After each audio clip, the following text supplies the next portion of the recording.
आखिर हमारा वजन दुनिया की अलग अलग जगहों पर अलग क्यों होता है?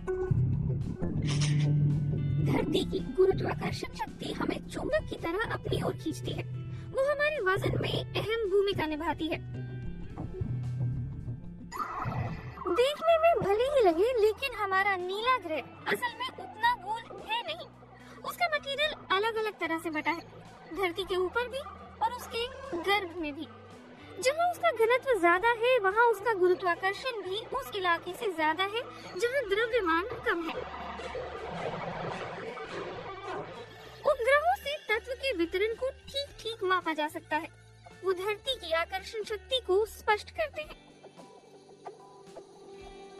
वो दिखाते हैं कि धरती का गुरुत्वाकर्षण क्षेत्र गोले की बजाय आलू जैसा होता है। ऊंचे इलाकों में धरती का गुरुत्वाकर्षण घाटी वाले इलाकों से ज्यादा होता है। उपग्रह की मदद से सबसे गहरी वादी दक्षिण भारत में मिली है। फर्ज कीजिए कि अगर पीटर का वजन 80 किलोग्राम है, तो दक्षिण भारत में उसका वजन कम गुरुत्वाकर्षण के कारण 24 ग्राम कम होगा। धरती के केंद्र से हम जितना दूर जाते हैं, गुरुत्वाकर्षण उतना ही कम हो जाता है।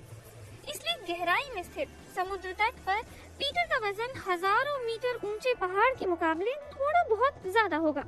हालांकि दोनों के बीच का अंतर उसे महसूस नहीं होगा। मूवमेंट भी हमारे वजन पर असर डालता है। इसे हम झूले पर बैठने के अनुभव से जानते हैं।